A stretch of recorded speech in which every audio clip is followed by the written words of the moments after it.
Membalas suamiku yang main gila. Bab 002. Sudah Alia. Masalah sepele ini tidak perlu diperpanjang. Kamu sebagai istri harusnya melayani suami, bukannya malah enak-enakan di kamar. Bagaimanapun keadaan istri itu harus wajib melayani suami. Kamu jangan mengintimidasi putraku terus. Mentang-mentang kamu yang punya segalanya. Kudengar ibu mertua menegurku dan menyangkut pautkan kepemilikan harta. Nah, seperti itu tuh mertuaku, selalu itu yang menjadi andalannya untuk mengendalikanku. Tapi maaf Bu, kali ini aku tidak akan lagi menunduk pada kalian, aku akan melawan kalian, enak saja mau menang sendiri di rumahku. Memang akulah pemilik semua ini, lalu apakah ada yang salah dari itu? Dan siapa yang mengintimidasi anak ibu? Aku itu hanya bertanya loh. Memang pantas ya seorang majikan disuapi oleh pembantunya? Atau mungkin kalian ada sesuatu di belakangku sehingga main suap-suapan seperti layaknya sepasang kekasih? Ucapku. 8. Menyahut, lalu aku beralih ke Mas Faris kembali. Nah loh, kicapkan semuanya.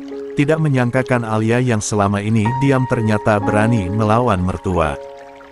Hahaha. Sudah cukup keterdiamanku ini, kali ini aku akan menjadi diriku sendiri, yang pemberani dan tangguh. Selama ini aku terlihat lemah di hadapan mereka karena aku menghormati mereka, sekarang tidak lagi karena mereka semua sudah mengkhianatiku. Atau jangan-jangan kamu selingkuh dengan Sari ya Mas? Tebakku yang pasti tepat sasaran. Kuperhatikan wajah semua orang yang matanya melotot dengan serempak. Rasakan. Sebelum aku menendang kalian semua dari sini, aku ingin bermain-main dengan kalian terlebih dahulu, sepertinya. Seru. Apa sih sayang? Ngawur saja kamu. Elak Mas Faris. Wajahnya terlihat jelas sedang gelisah. Mungkin takut kalau pengkhianatannya ketahuan. Jangan ngadi-ngadi sayang. Aku tidak ada kok suap-suapan dengan Sari. Kamu itu salah lihat. Lagi pula mana mungkin aku selingkuh dengan Sari, aku sudah punya istri cantik dan sebaik kamu, mana mungkin aku selingkuh dari kamu. Kamu itu segala-galanya dibanding Sari. Ucap Mas Faris berusaha meyakinkan aku. Kulirik sekilas ke arah Sari dan wajahnya terlihat merah padam, pasti ia merasa panas karena Mas Faris memujiku di depannya. Hahaha, rasakan kau Sari, ini masih belum apa-apa. Kamu benar Mas, aku ini cantik dan kaya, jauh jika dibandingkan dengan Sari yang cuma pembantu, mana kulitnya hitam dekil lagi. Timpalku memompori ucapan Mas Faris. Benar saja, wajah Sari semakin merah, pasti ia menahan geram karena hinaanku tadi. Maaf ya Sari, bukan maksudku menghina fisikmu, tetapi kamu sungguh tidak tahu diri karena berani menggoda suamiku. Kedua mertuaku hanya diam, mungkin tak berani menyahutiku lagi. Sari, pergilah ke belakang. Kedepannya, kamu tidak diperbolehkan untuk ikut makan lagi di meja ini. Sadarilah posisimu yang seorang pembantu, tempatmu di belakang bersama dengan Mbok Surti. Ujarku pada Sari. Kulihat Sari manyun dan wajahnya menatap Mas Faris dan ibu mertua secara bergantian. Pasti ia tidak terima dan ingin protes. Selama ini Sari memang selalu ikut makan dengan kami di meja ini atas permintaan ibu mertua yang dimana Sari ini adalah anak dari tetangganya di kampung. Tetapi sekarang tidak lagi, aku tidak akan mengizinkannya untuk duduk bersama kami lagi. Ia hanya seorang pembantu di sini, dan ia harus sadar akan posisinya itu. Alia. Sari ini anak tetangga di kampung ibu sudah menganggap Sari seperti anak ibu sendiri. Saat hendak berangkat kerja ke sini, Ibunya menitipkan Sari pada ibu untuk dijaga, jadi biarlah Sari ikut makan di sini bersama kita ya. Lembut ibu mertua pun memohon kepadaku supaya Sari tetap makan bersama kami. Tidak. Mulai saat ini saya tidak izinkan. Saya tidak peduli siapa dia bukan kerabat saya dan dia juga bukan kerabat ibu. Pembantu harus sadar diri, sudah Sari. Pergilah sana ke belakang. Ngapain kamu masih diam di situ? Tolakku mentah-mentah. Ibu dan ayah mertua serta pasangan peselingkuh itu terlihat tercengang dengan keputusanku. Pasti kalian tidak menyangkakan kalau aku bisa bicara setegas ini di hadapan kalian. Sari pun mulai bangun dari bangkuku. 9. Baik Bu, saya akan ke belakang. Ucapnya sedikit ketus. Sari pun berlalu ke belakang dengan wajah yang manyun dan kaki yang sesekali dihentakkan ke lantai. Dasar. Begini nih kalau pembantu tidak tahu diri yang dimanjakan, jadi ngelunjakan. Aku duduk di bangkuku yang tadi diduduki oleh Sari. Aku menyingkirkan piring bekas Sari ke samping lalu mengambil piring baru yang masih belum tersentuh. Menyebalkan. Hilang sudah nafsu makanku, tetapi aku harus tetap makan demi anakku yang ada di dalam perut. Aku tidak boleh menjadi ibu yang egois. Anakku harus tumbuh sehat di dalam sana. Kenapa pada diam saja? Tanyaku menatap mereka satu persatu. Ibu mertua terlihat mendengus, ia pun meletakkan sendoknya seraya berkata, "Ibu sudah kenyang." Ujarnya ketus lalu berlalu begitu saja. Bapak juga sudah kenyang. Tanyaku beralih pada bapak mertua. Tidak Nduk. Bapak masih belum kenyang, hanya sedikit kaget dengan sikapmu yang sedikit berubah. Ujar bapak. Berubah apanya Pak? Perasaan aku biasa saja. Kataku mengeritkan alisku. Sudahlah. Kita lanjut makan ya. Makan yang banyak supaya bayinya sehat. Ujar bapak. Bapak memang begini orangnya, tidak terlalu ikut campur dan terkesan cuek. Tapi sekarang aku kecewa karena ia menyetujui juga niat putranya yang akan menikahi Sari. Mas, tolong ambilkan ikan itu. Pintaku pada Mas Faris. Iya sayang. Mas Faris terdengar tergagap. Pasti ia sedang memikirkan selingkuhannya yang telah aku sakiti hatinya. Sudah selesai ya makannya. Tiba-tiba Mas Fahri pulang dan langsung duduk bergabung dengan kami. Setiap hari kakak iparku itu keluyuran entah kemana, ia seorang pengangguran, ia tidak mau bekerja kalau cuma menjadi satpam atau supir.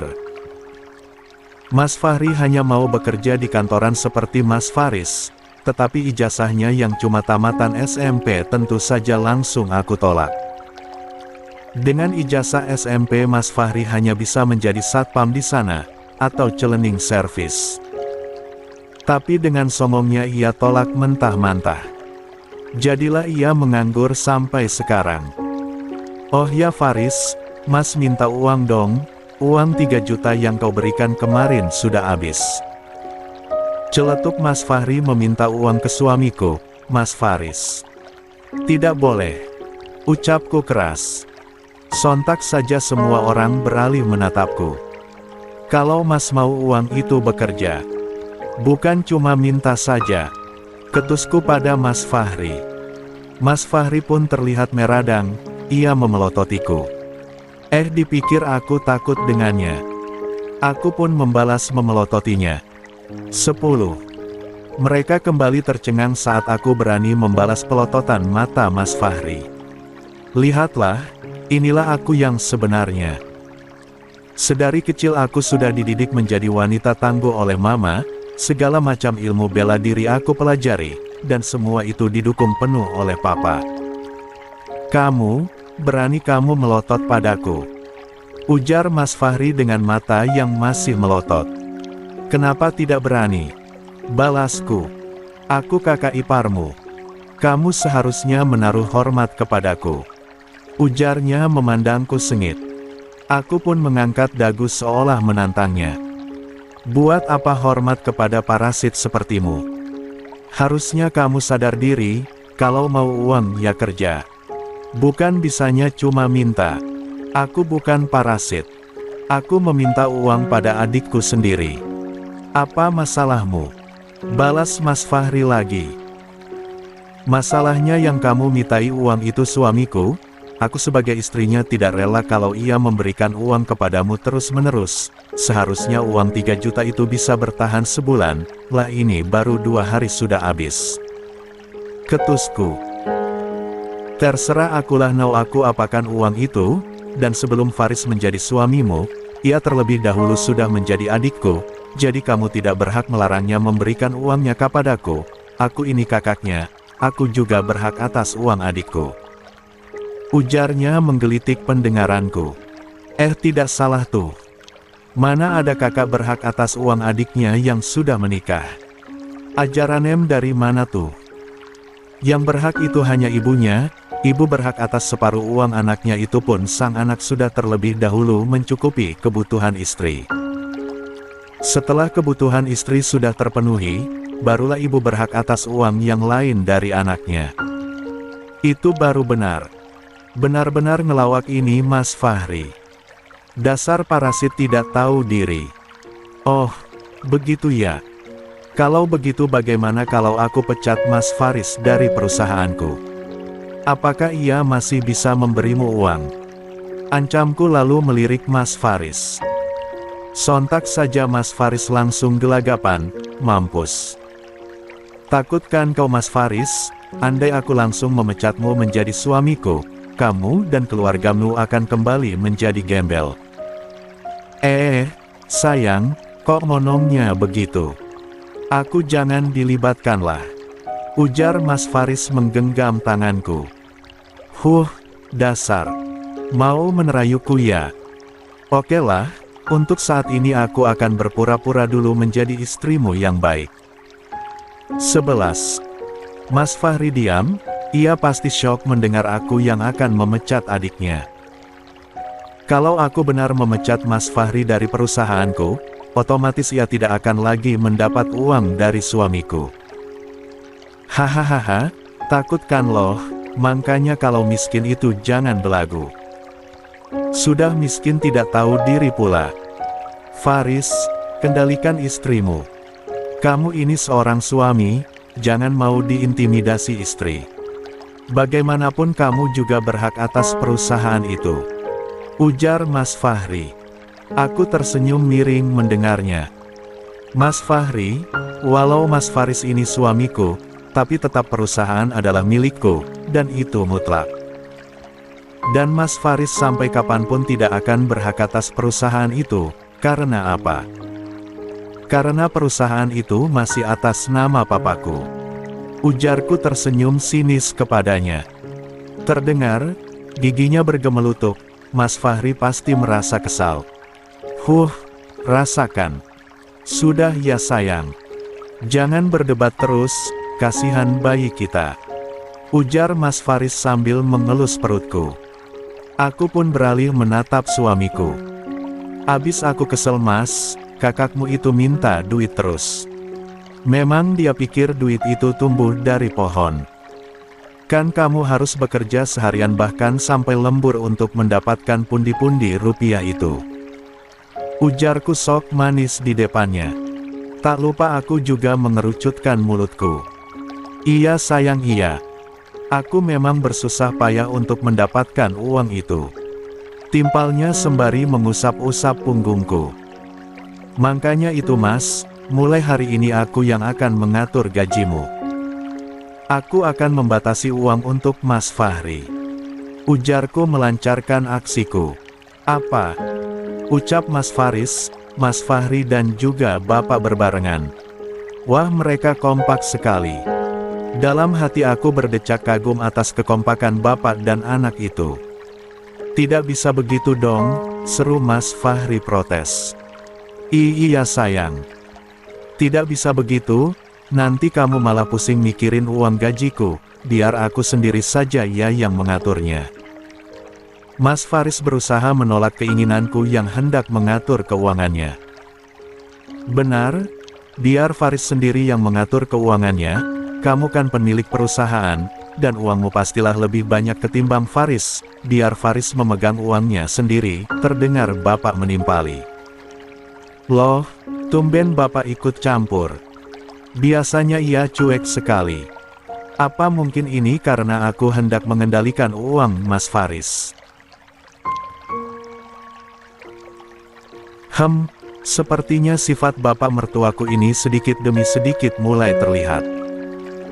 Mungkin selama ini ia diam karena ia sudah merasa cukup dengan uang yang diberikan anaknya. Jangan-jangan ia takut kalau aku akan membatasi jatahnya juga. Bapak benar, biar Faris memegang uangnya sendiri. Kamu sudah punya banyak uang, buat apa masih mengusik uang milik Faris? Maruk sekali. Timpal Mas Fahri yang melanjutkan makannya. Iya sayang. Bapak dan Mas Fahri benar. Biar aku sendiri yang mengatur uangku ya, kamu tenang saja. Aku pasti menabung untuk masa depan kita kok. Ujar Mas Faris berusaha merayuku lagi. 12. Tapi maaf, kali ini aku tidak akan luluh lagi. Sekian lama kita menikah aku tidak pernah merasakan uang nafkah darimu Mas, dan kali ini aku akan menuntutnya. Selama aku menjadi istrimu, aku belum pernah loh merasakan uang nafkah darimu. Jangan mentang-mentang aku kaya jadi kamu mengabaikan kewajibanmu Mas. Aku istri yang wajib kamu nafkahi. Bahkan segala kebutuhan kita di rumah ini jadi tanggungan aku loh Mas. Memang salah ya kalau kali ini aku ingin mendapatkan nafkah darimu. Ujarku menohoknya. Tuh kan, dia langsung mematung. Kenakan loh. Harusnya kamu malu Mas, sebagai lelaki kamu tidak pernah memberiku uang nafkah. Karena aku kaya jadi kamu lupa akan tugasmu sebagai suami. Semuanya kamu berikan untuk keluargamu, aku tidak pernah kamu beri walau cuma 5.000 rupiah. Dulu sebelum aku mengetahui kebusukanmu aku memaklumi saja, tetapi setelah tahu kalau kamu mengkhianatiku dan kamu hendak menikahi selingkuhanmu, kamu pikir aku akan diam saja? Tidak dong. Aku akan balas kalian semua. Dan mulai saat ini aku akan mengendalikan semuanya. Ya, semuanya.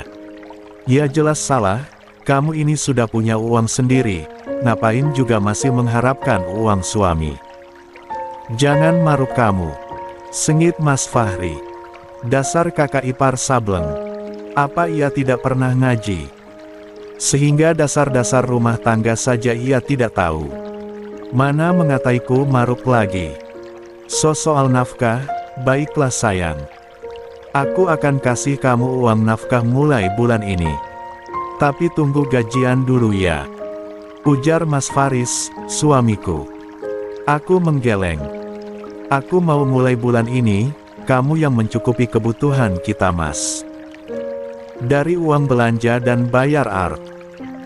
Dan ketimbang kamu pusing mikirin itu semua, biar aku saja yang mengaturnya, makanya itu tadi aku bilang ingin mengatur keuanganmu Mas.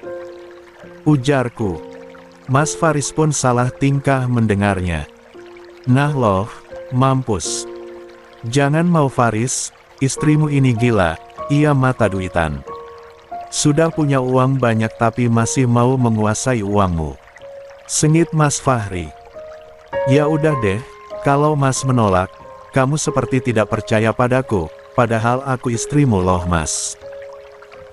Kalau sama-sama tidak mendapatkan uang nafkah dari kamu, mending aku pecat saja kamu dari perusahaan. Buat apa aku memeper kerjakanmu yang ujung-ujungnya tidak bisa kasih aku nafkah? Mending aku cari pengganti kamu yang jauh lebih mumpuni. Ujarku mengancam. Lalu aku pun bangkit dan hendak pergi dari hadapan mereka. Tetapi baru satu langkah, Mas Faris langsung mencegahku. Sayang, tunggu. Kamu serius mau pecat aku? Tanyanya menatap tidak percaya kepadaku. Aku mengangguk. Serius Mas, Mas lupa ya niatku memperkerjakan Mas di perusahaan. Itu untuk Mas tidak dipandang rendah oleh orang-orang dan untuk bisa mensejahterakan keluarga. Tapi Mas malah mensejahterakan keluarga Mas sendiri dan mengabaikan aku, istrimu. Ujarku memandangnya dingin. Baiklah sayang, baiklah, maaf ya. Kalau begitu mulai bulan ini aku akan menyerahkan semua gajiku kepadamu. 13. Kamu aturlah sesuka hatimu. Ujar Mas Faris, pasti ia takut aku berhentikan dari perusahaan. Aku pun tersenyum puas dan melirik ke arah Mas Fahri dan Bapak. Terlihat mereka berdua wajahnya merah padam. 14. Kamu serius Mas? Tanyaku memastikan. Mas Faris mengangguk-anggukan kepalanya. Aku serius sayang, tapi jangan pecat aku jadi CEO di perusahaanmu ya. Kalau aku dipecat, lalu aku harus bekerja di mana? Kamu kan tahu sendiri kalau ijazahku cuma tamat SMU. Ujar Mas Faris. Baiklah. Jadi mulai bulan ini aku yang atur uang kamu ya Mas. Tenang saja, jatah untuk ibu dan bapak tetap aku kasih kok. Ujarku. Jangan lupa jatahku juga, Faris biasa memberiku 15 juta per bulan. Awas saja kalau kamu kurangi. Terdengar Mas Fahri ikut menyahut. Dasar, benar-benar tidak tahu malu.